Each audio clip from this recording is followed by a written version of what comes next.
Well, this afternoon, jurors have reached a verdict for the man guilty in the second assassination attempt on President Trump last year. What the members decided. Consumer advocates warn of a scam targeting Wisconsinites, what you can do to protect yourself. You're watching News 3 Now, live at 4. Well, we begin with some local breaking news. Republican U.S. Senator Tom Tiffany is officially running for governor. Tiffany currently represents Wisconsin's 7th district in Congress in around the Wausau area. In his announcement, Senator Tiffany said his priorities include freezing property taxes and fighting for farmers. The 67-year-old Trump loyalist is the third Republican to join the race for governor, along with businessman Bill Berrien and Washington County Executive Josh Showman. Well, let's get a look at our first warn forecast. Jacob Montesano is out on the patio with how things are looking. Hey, Jacob. Hey, Brady. Conditions right now very, very nice. We're seeing partly to mostly cloudy skies, very comfortable temperatures. And for the most part, what we're seeing right now is kind of what we're going to see going forward. Current temperature is 75 in Madison, a little bit cooler further to the east. But for the most part, temperatures aren't too far off what we normally see. And as I mentioned, it certainly feels very comfortable out here. We had that rainfall yesterday, not seeing that rainfall anymore today. As we take a look at the current radar, we are very dry right now, and we pretty much have been dry throughout the entire day, despite the fact that we've seen continuous cloud cover for the most part. Now, as we look at future track, we're going to see a little bit more clearer skies overnight. Still going to see partly cloudy skies at times, and then we'll see them clouds develop back into our area for Wednesday morning. And although we may see a very isolated shower Wednesday, for the most part, we really aren't going to see much. So as we take a look at the evening forecast, we're going to see those temperatures in the 60s with partly to mostly cloudy skies. Overnight lows dropping into the middle and upper 50s, not too chilly for Wednesday morning. And then by Wednesday afternoon, it's going to be another similar day temperature-wise, a little bit cooler, but for the most part, certainly comfortable throughout the afternoon. But I'll talk more in detail about a warm-up coming towards the end of the week. I'll have those details coming up a bit later. Thank you, Jacob. In national news today, a jury has found a 59-year-old man guilty of trying to kill President Trump last year. Jurors convicted Ryan Ruth on all counts after deliberating for 3 hours. This happened last September and was the second attempt on the then presidential candidate's life. Ruth was near the president's golf course with a gun, which he aimed at an agent before he was arrested. Due to the nature of his crimes, Ruth could spend the rest of his life in prison. In Janesville, a man is facing charges for a shots fired incident. Police responded to Milton Avenue at about 3:20 this morning. A woman reported she was arguing with a man in a car when he pulled out a gun and fired a shot inside the vehicle. At the time, 2 children were in the back seat. The suspect left before officers arrived. Police arrested him about 2.5 hours later on South Shore Drive in Delavan. The charges he's facing include first-degree recklessly endangering safety with domestic violence. The suspect is currently in the Rock County Jail until his initial appearance. Janesville police say the investigation remains ongoing. If you or someone you know is experiencing domestic violence, the YWCA Rock County Helpline at the number on your screen there, it is available 24/7. Well, the Better Business Bureau of Wisconsin is warning people of an old scam that's picking up steam again. Scammers are claiming to be HR reps and recruiters with remote job offers. This scam became popular during the pandemic when we saw a trend of remote work job opportunities for companies such as Amazon, Warner Brothers Streaming, and other well-known information. Well, the way the scam works, a recruiter will reach out and claim they found your resume on a job search site and will have you contact them over WhatsApp, asking for personal information. This can lead to identity theft and some other issues. Employment scams have been in the top 3 scams for quite a few years already, and they're just getting more sophisticated and complex and more real as time goes on. And this is a pretty typical version of an employment scam that really takes it pretty far. The Better Business Bureau recommends double-checking for the alleged job offers and see if they're posted online, and to be wary of job offers with inflated salaries for entry-level positions. Well, we collected more than 135 coats, and our Coats for Kids campaign has now received over 1,600 donations. Thank you so much, everyone. But you know what? We still need your help to keep kids in Dane County warm this winter. Our goal is to collect 5,000 coats, and there's still time to help us reach that number. Jalen Banks shows us how. Hey guys, Jalen Banks here. Our Coats for Kids campaign, along with Clinky Cleaners, is off to a great start. So far, we've collected just over 1,600 coats, but we still have a ways to go. Our goal this year is to collect 5,000 gently used or new coats for kids. An area of emphasis this year is to collect coats for small children and teenagers. You can drop those coats off at any Clinky Cleaners location or right here at our station. Now, if you can't make it to any of the locations, fret not. We have an Amazon wish list on our website at channel3000.com. Let's continue to make a difference and collect coats for kids and keep them warm this winter. Thank you, Jalen. Well, still ahead on Live at 4, becoming a college coach is a dream for many young athletes. And for one UW-Madison alum, it came true. We'll talk with the new assistant coach for Badger men's rowing about NIL's impact on the sport he loves. And Jacob is tracking a slight chance of showers tonight, but what will that continue all week? He'll show us in the First Warn forecast.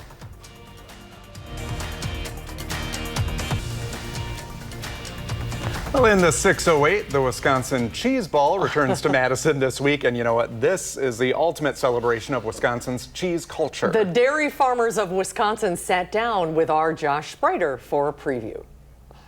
Well, we love to celebrate cheese here in Wisconsin, and this might be the cheesiest of all weeks. We have Rachel Kerr with Dairy Farmers of Wisconsin joining us today. Rachel, good to see you. Good morning. It's Cheese Week. It's officially here. You guys are super excited, and I mean, there's a lot to celebrate here. There is. I mean, Wisconsin is the state of cheese for a reason.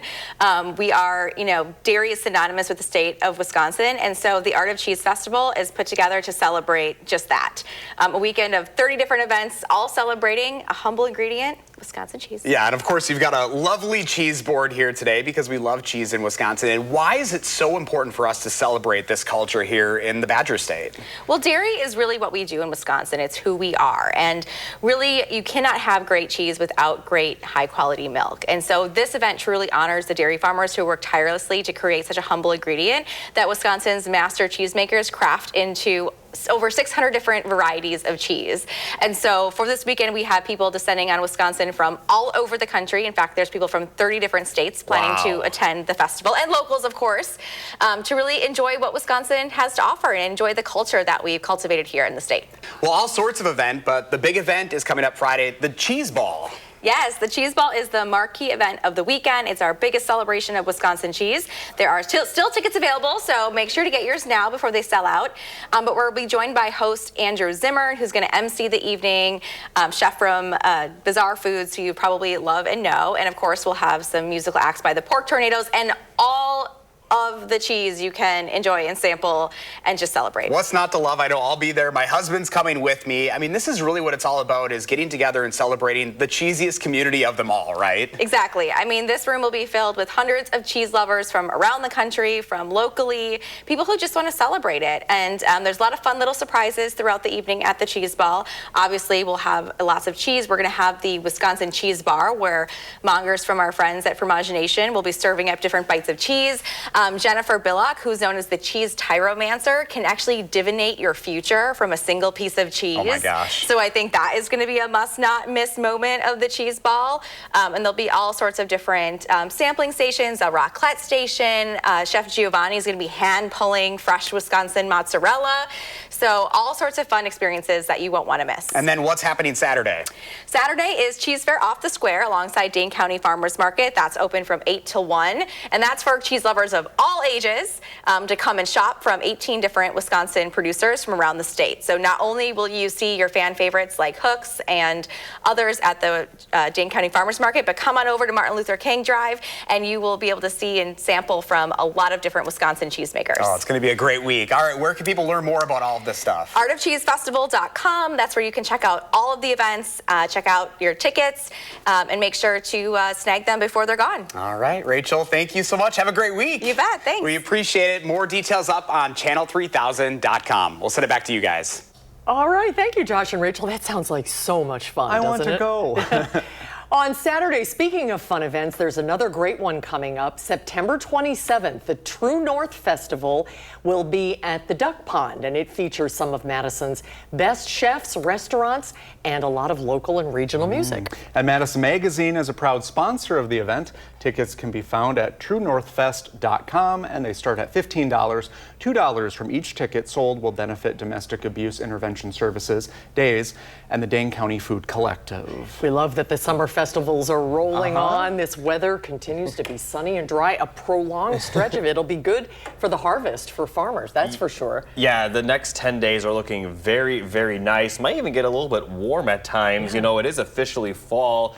Not really going to feel like it at times throughout the forecast. So as we take a look at the three things you need to know, temperatures will be very close to normal the next few days, but then we are going to see that warm up by the end of the week, and especially over the weekend, we're going to have high temperatures possibly in the lower 80s again. And in general, we're really not going to see any rainfall. It's very possible from now until the end of the 10-day forecast, we don't see a single drop of rain. That's how dry it is looking. Now, as we take a look, starting with that chance of rainfall, very, very small chance of an isolated shower tonight and tomorrow, but most of the area should be dry, then almost certainly going to stay dry for the end of the week into the weekend.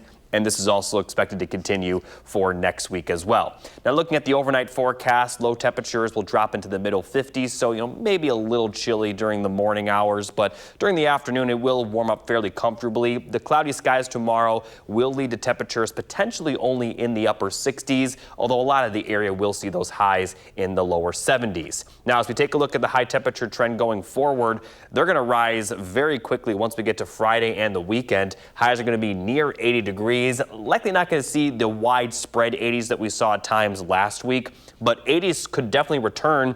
And take a look at the normal high. It's 70 right now. By the end of the 10-day forecast, it'll be close to the middle 60s, and we're going to still be in those middle 70s. And as you just saw with the rainfall forecast, it's going to be very dry during this period as well. And those warmer than average temperatures look to almost certainly continue for the first week of October, with those 70s expected to last right now for the foreseeable future.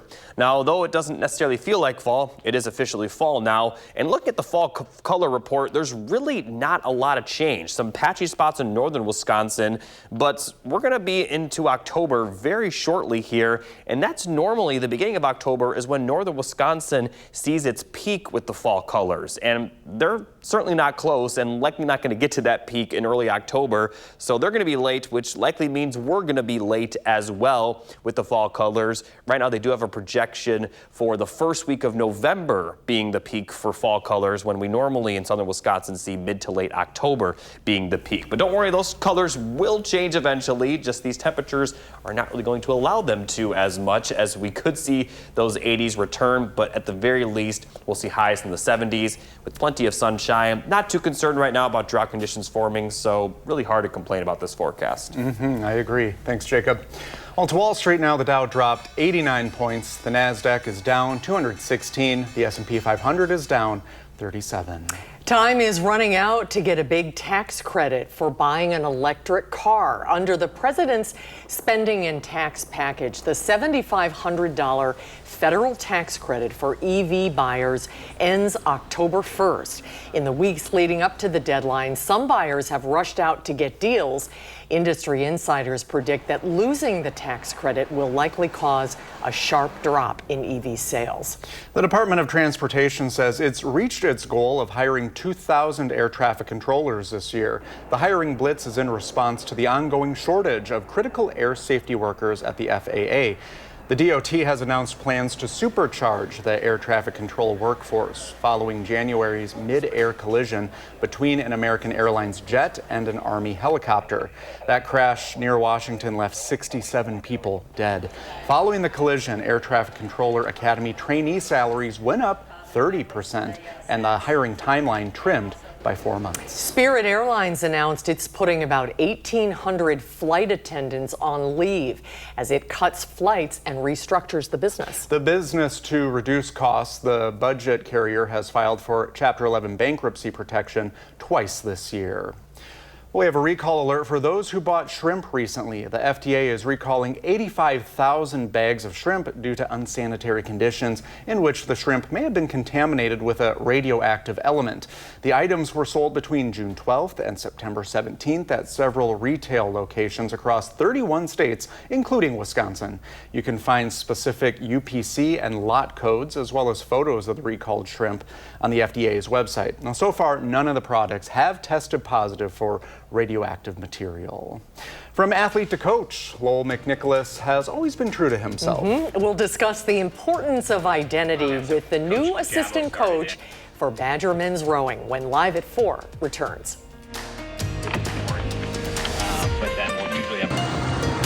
Well, a good coach brings at least two skills to the table: knowledge of the sport and a lived human experience. Yep, and that's very true for Lowell McNicholas. He's a new assistant coach for the UW-Madison men's rowing team, a former Badger rower himself.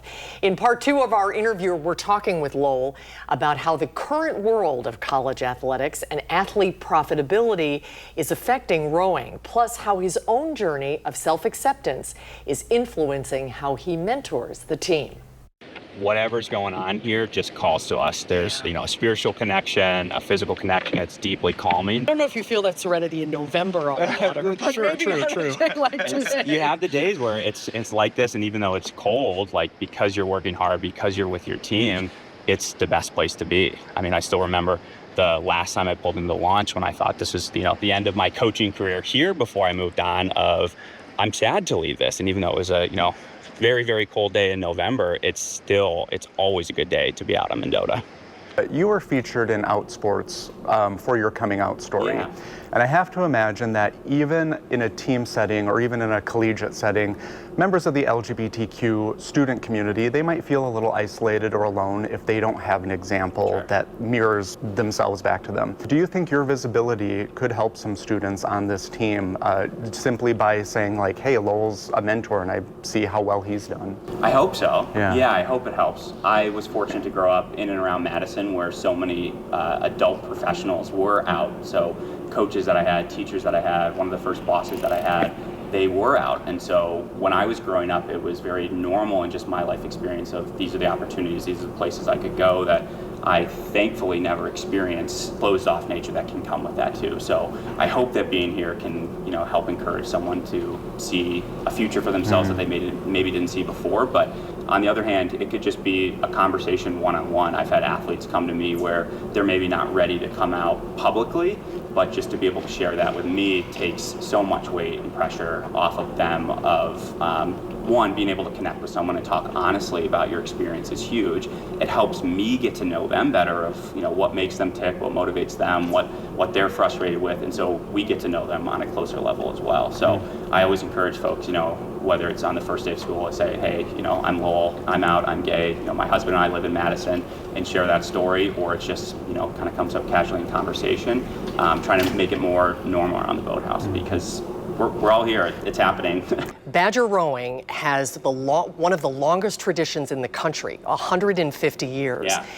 In this NIL environment now, in the wild, wild west of college athletics, how is it affecting the team and the future of non-revenue generating sports? Are you worried about the tradition? Not worried. There's going to be change. That's part of college athletics. I remember our now athletic director, Chris McIntosh, this is back when he was the deputy, he was just talking about the change in TV deals and the change in what's happening in gambling opportunities of so much is changing right now, but we'll adapt to how money is coming into it, the type of support that we're receiving. We'll do everything we can to still be competitive. Because of how Coach Rubin is working with our athletic department, they're still incredibly supportive of us, which is great. The alumni have now been even more engaged and supportive and enthusiastic. That is setting up to be a really, really bright future for Wisconsin rowing. Is it ever humbling to think about, with all of this history, that you're a chapter in this book?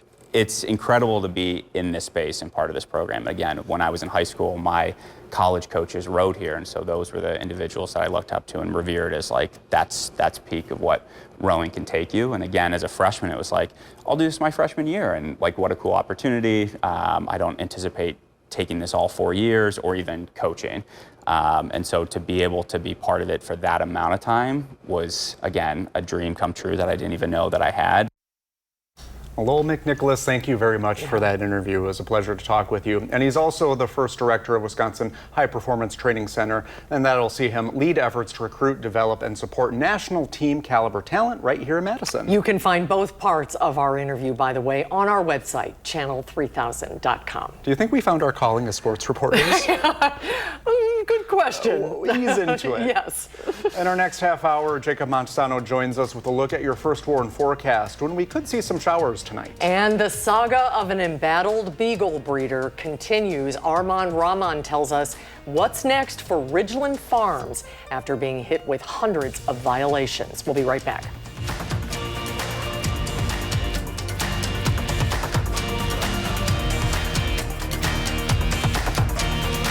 Watching News 3 Now, live at 4.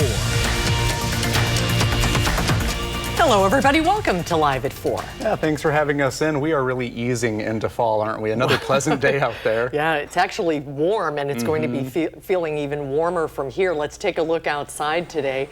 A great day on campus. The students still have their shorts and T-shirts on. Can't beat it. I wonder how much longer that will last. The weather words today, quiet and comfortable. And Jacob is watching the forecast. We're sort of on autopilot here, Jacob, right? Yeah, conditions over the next 10 days going to be very, very nice, and it's not necessarily going to feel like fall for many of the next 10 days, being that it'll be a little bit warmer than what it should be. Now, taking a look outside, here's a live view from Platteville. Very comfortable right now, but you can see plenty of cloud cover, but despite that cloud cover, we're really not seeing rain across the area. We've been seeing some, very, very isolated showers, mostly just probably sprinkles, not even a shower, and that may continue tonight into tomorrow.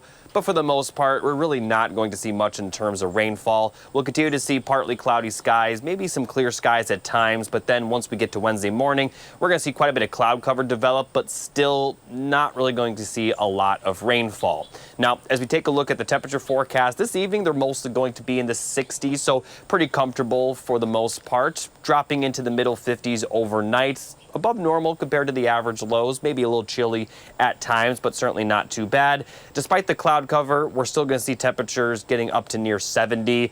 Definitely a little cooler than today, but still not too bad at all temperature-wise, fairly comfortable. But it's going to get even warmer once we get to the end of the week. I'll talk more about that coming up a bit later. Thank you, Jacob. And we have some breaking news. Republican U.S. Representative Tom Tiffany is officially running for governor. Tiffany currently represents Wisconsin's 7th district in Congress in central Wisconsin. In his announcement, Congressman Tiffany said his priorities include freezing property taxes and fighting for farmers. The 67-year-old is just the 3rd Republican to join the race, along with businessman Bill Berrien and Washington County Executive Josh Schoeman. The Sun Prairie Area School District has released personnel records for Robert Gilkey-Meisgeyer, the former West High School Dean of Students. Gilkey-Meisgeyer is charged with 2 counts of child sexual exploitation and 13 counts of possession of child pornography. He has pleaded not guilty. The documents outline when staff first learned of his alleged actions and how the district responded. Ellie LaLiberte read through that report and joins us now. Ellie, what stuck out to you? Well, Brady, Susan, the big takeaway here is that multiple staff members were made aware of claims made against Gilkey-Meisgeyer.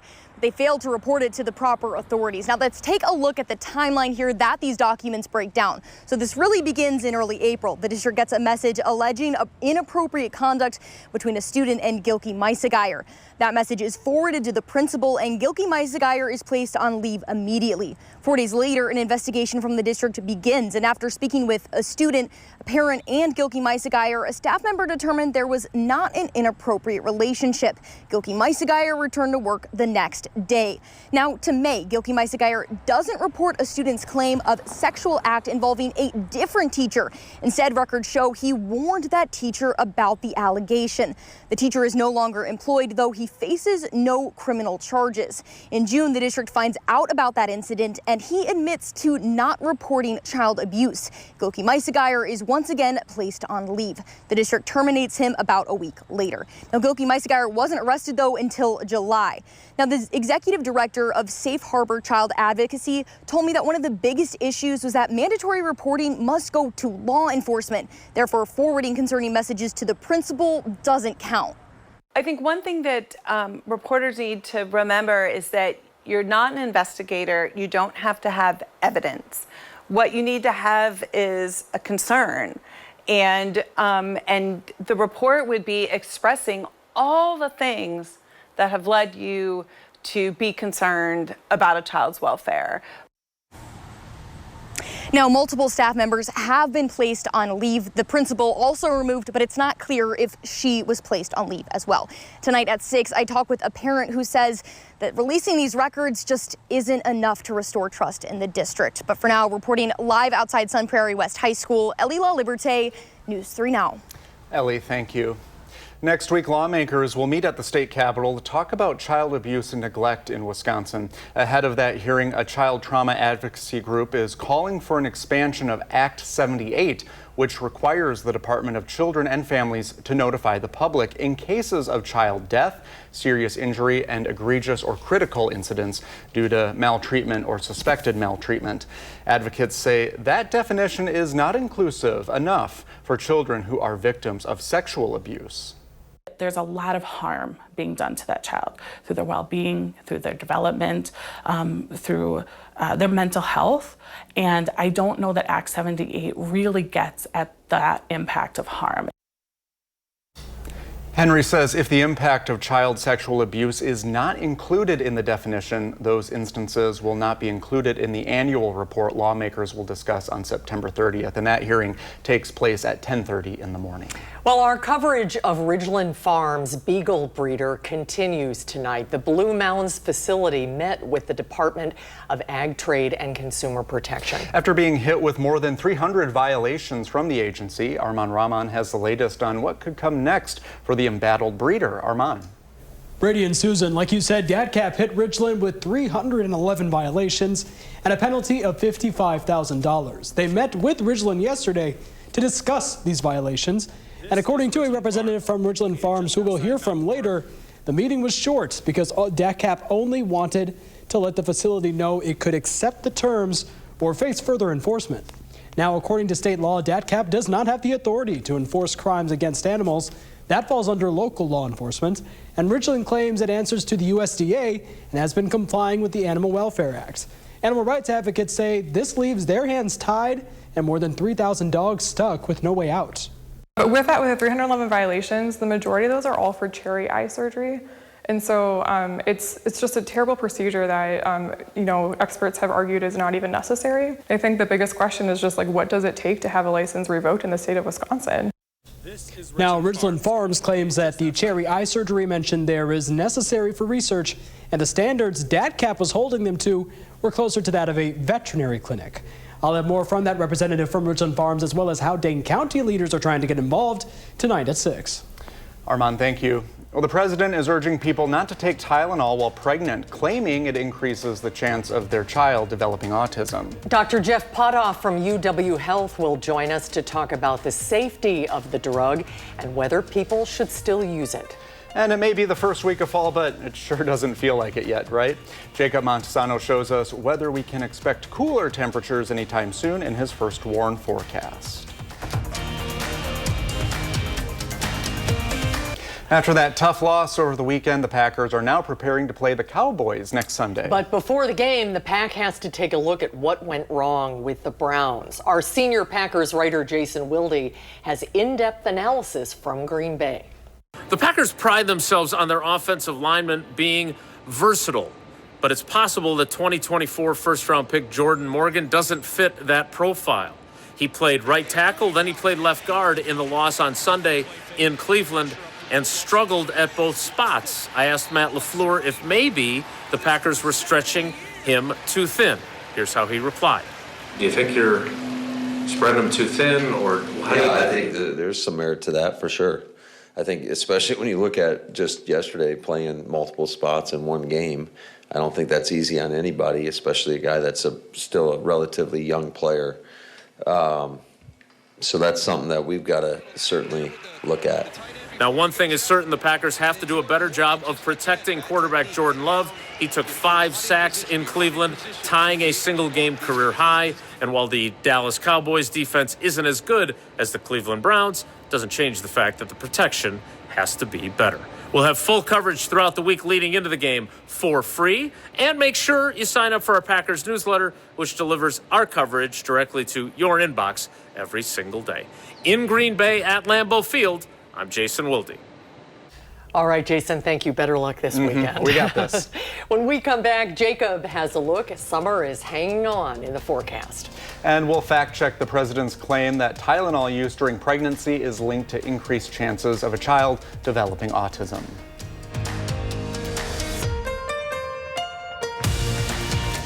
And don't take Tylenol. And don't give it to the baby after the baby is born. A new warning from the White House says autism could be linked to the use of acetaminophen, an active ingredient in Tylenol during pregnancy. The maker of Tylenol released a statement disputing President Trump's claim. It reads, quote, acetaminophen is the safest pain reliever option for pregnant women as needed throughout pregnancy. Well, since the president's announcement on Monday, experts and advocates for the autism community across the world have been responding. And joining us now to establish the facts about using Tylenol while pregnant, UW Health's Dr. Jeff Potoff. Hi, Dr. Potoff. Hello. Hey, guys. Good to see you. Yeah, Sam. So if you or someone you know is pregnant, this is a very confusing time. Putting politics aside, what does the research show about acetaminophen in pregnancy? The research shows that acetaminophen, Tylenol in pregnancy is safe. There's been a lot of studies over the last several decades. If you look at some studies, you will see this call of like, is there this association? But the really well done studies will control for changes in the environment and genetic changes. And when you do that, so when you look at a mother who has one child, didn't take acetaminophen during the pregnancy, another child, so same mother, genetics are the same, probably same household, environment is the same, there is no difference in the rate of autism between those two siblings and whether the mother took Tylenol or not. Those are the best studies. Even the studies that show association, just tiny. So this idea that a mother today who is like feeling guilty because she took Tylenol during pregnancy and now has a child with autism, it just doesn't hold water when you really look at the research that's out there. Yeah. I guess I have a two-part question. One, should doctors still recommend Tylenol use? And then, do you have a fear of a ripple effect? Even though there's no scientific evidence backing this claim, will this put a stain on Tylenol or put doubts into people's minds, and that could lead to some bad outcomes? Yeah, no, I think as a physician, certainly we would recommend Tylenol. And one of the reasons is you could say, you know what, if there was zero harm in not using Tylenol, like maybe it would just be best not to use it. It turns out that that's not true. So women who are pregnant, especially early in pregnancy, who have high fevers, we know that that high fever can actually affect the fetus in a negative way. We also know women who have pain, they have elevated stress hormones. Those stress hormones are also not great during pregnancy. So there's actually harm in not using Tylenol, as prescribed for as long as necessary in pregnancy. So I think you do need to use Tylenol in pregnancy if you meet those indications. Well, and as for the ripple effect that Brady was mentioning, you have actually had some patients come in and express some confusion now. Yeah, I was talking to one of the leaders in the emergency department. I wasn't working there today, and we have families coming in with their children who have fevers and are asking that we don't give Tylenol because they're worried that it's going to cause autism in their children, which is just a little bit heartbreaking because those kids are suffering. We can alleviate that suffering. There is no risk to those children in giving them Tylenol, and yet people are confused, and that's sad. How does the health community try to, I guess, fight misinformation out there? Yeah, I think the best thing we can do is point people who are confused to good sources of information. And unfortunately, the internet is not that source. There is so much misinformation, particularly around this topic right now today, that if you are out there and you're wondering, like, what should I do? Should I take Tylenol? Should I not take Tylenol? Talk to your obstetrician if you're pregnant. Talk to your pediatrician if it's about your kids. Talk to your family practice doctor or general practitioner if it's about you. Those are probably the best sources to get your questions answered so that you can feel like you're making a good decision when everything seems to be a little bit confusing out there.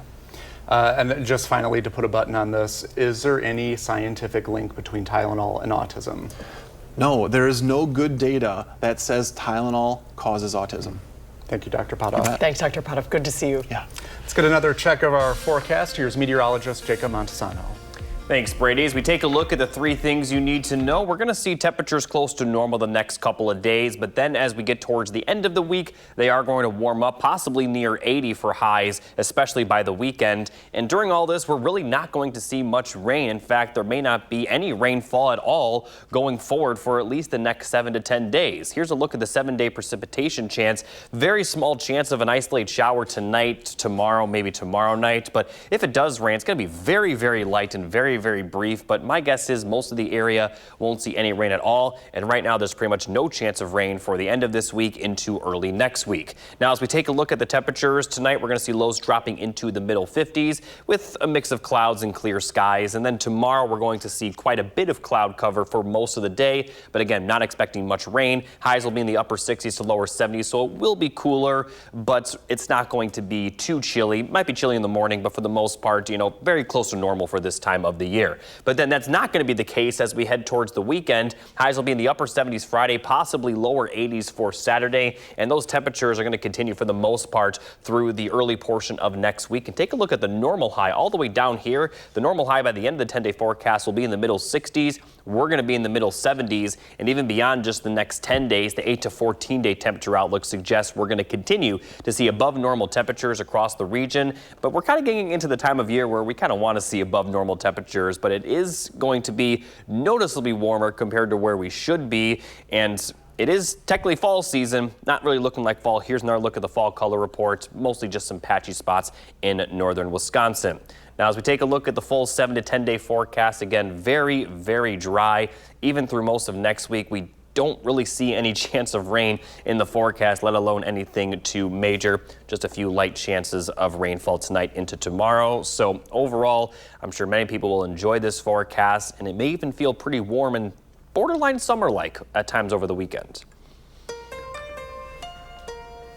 Well, some big news for animal lovers in Madison.